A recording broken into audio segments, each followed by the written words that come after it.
Assalamualaikum warahmatullahi wabarakatuh. Habib Ali Bafaqih, Guru Habib Lutfi bin Yahya dari Bali. Jika di Pulau Jawa terkenal dengan Wali Songo, maka di Bali ada Wali Pitu atau 7 wali yang terdiri dari Mas Sepuh Raden Amakung-Ningrat Bandung, Habib Umar bin Maulana Yusuf Al-Maghribi Tabanan, Habib Ali bin Abu Bakar bin Umar bin Abu Bakar Al-Hamid Lungkung, Habib Ali Zainal Abidin Alaidrus Karangasem, Syekh Maulana Yusuf Al-Baghdadi Al-Maghribi Karasem, Dewan Li Buleleng, dan Habib Ali bin Umar bin Abu Bakar Bafaqih Jembrana. Nama terakhir Habib Ali Bafaqih Jembrana adalah salah satu guru utama Maulana Habib Lutfi bin Yahya Pekalongan. Habib Ali Bafaqih dilahirkan dari pasangan Habib Umar dan Syarifah Nur pada tahun 1890 di Banyuwangi. Selain mendalami ilmu Al-Quran, di waktu mudanya beliau dikenal sebagai pendekar silat yang sangat tangguh. Menjelang usia 20 tahun, sekitar tahun 1910, Habib Ali pergi ke Tanah Suci Makkah untuk memperdalam ilmu agamanya. Keberangkatan ke Mekkah ini atas hadiah dari Haji Sanusi, ulama terkemuka di Banyuwangi pada masa itu. Beliau lalu mukim di Syi'ib Ali di Makkah lebih kurang 7 tahun lamanya. Sepulang dari Makkah, Habib Ali kembali ke tanah air dan menambahkan ilmunya kepada Syekhona Khalil Bangkalan Madura. Kemudian berlanjut ke pondok pesantren Bahrul Ulum Tambak Beras, Jombang, asuhan Kiai Wahab Hasbullah.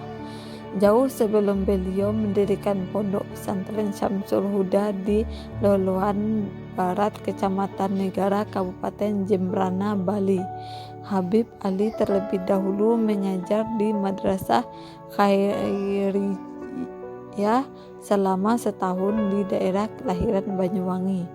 Perjalanan ke Bali beliau lakukan atas permintaan Datuk Kiai Haji Muhammad Said, seorang ulama besar di Loloan. Mulailah syiar Islam berbinar di Loloan dengan makin bertambahnya ulama setingkat Habib Ali Bafaqih. Beliau pada tahun 1935, Habib Ali Bafaqih mendirikan pondok pesantren Syamsul Huda yang kini telah menetaskan ribuan ulama, dai, dan ustadz. Para santri datang dari berbagai pelosok desa di tanah air. Mereka belajar membaur dengan kehidupan masyarakat Loloan yang sejak ratusan tahun lalu telah dikunjungi oleh ulama-ulama tangguh dari berbagai daerah, tak terkecuali ulama besar dari Terengganu, Malaysia, yang meninggalkan negerinya lalu hijrah ke Loloan sekitar abad 19. Islam datang ke Bali yang mayoritas Hindu itu tampil dengan penuh toleransi dan kedamaian, sehingga masyarakat tidak terusik. Bahkan selama masa perjuangan kedua komunitas agama yang berbeda itu bahu-membahu dalam melawan Belanda. Tetapi sejak 1934, Pulau Bali dijadikan target gerakan Puritanisme yang dikomandoi oleh kelompok yang mengaku modernis Islam alias sekte Wahabi. Beberapa tokoh Wahabi dikirim dari Solo dan Banyuwangi untuk menancapkan pengaruhnya dengan cara menyerang habis-habisan tradisi Islam yang tumbuh di tengah-tengah masyarakat setempat. Slogan taklid buta, bid'ah, hurafat dan tahayul pun mereka jadikan part from perjuangan. Mereka juga tak segan-segan menuduh praktik beragama ulama dan masyarakat Muslim Bali sebagai bentuk peribadatan yang telah tercemari oleh perbuatan syirik. Tentu saja masyarakat Islam Bali tidak tinggal diam dengan tuduhan tersebut.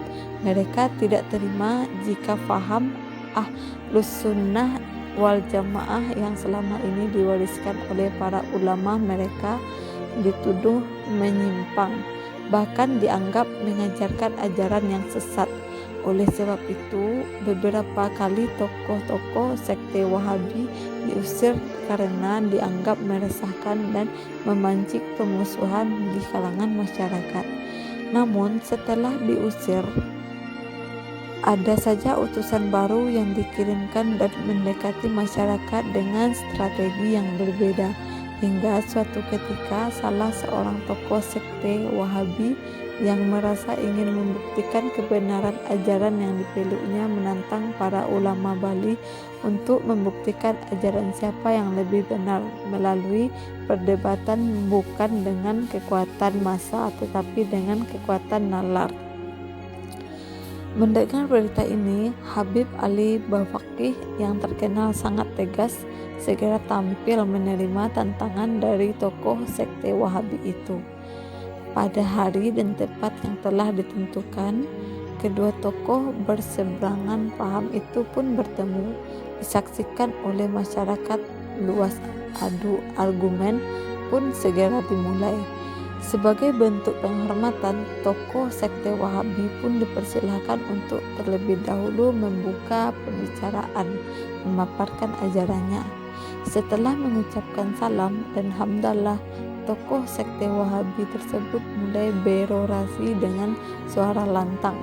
Tapi baru saja ia berkata, Rasulullah bersabda, "Man kana." Habib Ali Bafaqih berteriak memotong pembicaraan dengan suara lebih seraya mengangkat dengan tangan kanannya, Berhenti dulu. Tentu saja semua yang ada di tempat kejadian terheran-heran dan berbisik mengenai tindakan Habib Ali tersebut. Ketika merasa semua orang mulai tenang, Habib Ali Bafaqih pun kemudian berkata, "Sebelum Tuan meneruskan sabda Rasulullah tersebut, saya hendak bertanya, man itu huruf apa dan dalam gramatika Arab kedudukannya sebagai apa?" Mendengar pertanyaan yang tidak pernah disangkanya, tokoh sekte Wahabi tersebut lantas terdiam. Ia mencoba untuk mengelak, namun Habib Ali tidak mau meneruskan perdebatan sebelum mendapatkan jawaban. Karena sudah sangat terpojok, sang tokoh sekte Wahabi pun mengaku tidak mengetahui jawabannya. Tapi ia berjanji akan memberikan jawaban di luar masalah huruf man. Setelah mendengar pengakuan rivalnya itu, Habib Ali langsung berkata, "Jangan sekali-kali Tuan berani mengartikan Al-Quran dan hadis Nabi jika Tuan sendiri tidak memahami bahasa Arab dengan benar."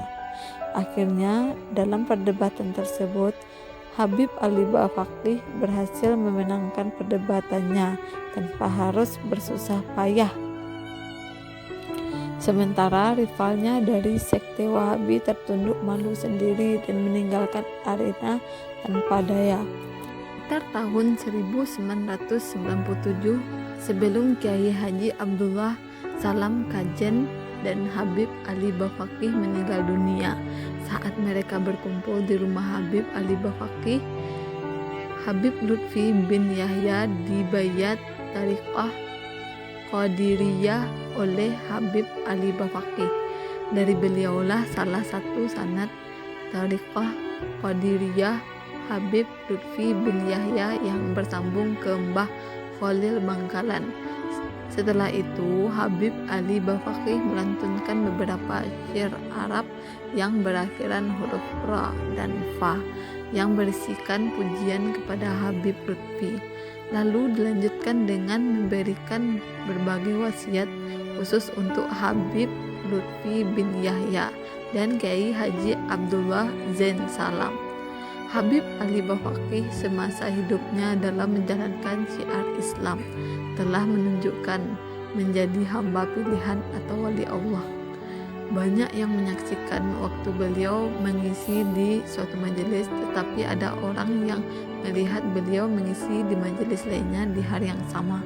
Habib Ali Bafaqih termasuk salah seorang ulama Indonesia yang dijuluki Minal Mu'amarin karena wafat dalam usia 107 tahun pada tanggal 27 Februari 1997 Masehi di Loloan Barat, Jembrana, Bali.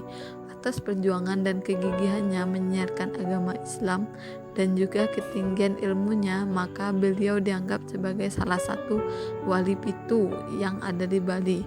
Kini makam beliau yang terletak di area Pondok Pesantren Syamsul Huda, Jalan Semangka, Desa Loloan, Kecamatan Barat Negara, Kabupaten Jembrana, Bali, banyak dikunjungi dan diziarahi banyak orang dari berbagai pelosok negeri. Diambil dari berbagai sumber kisah para kaum solehin. Wassalamualaikum warahmatullahi wabarakatuh.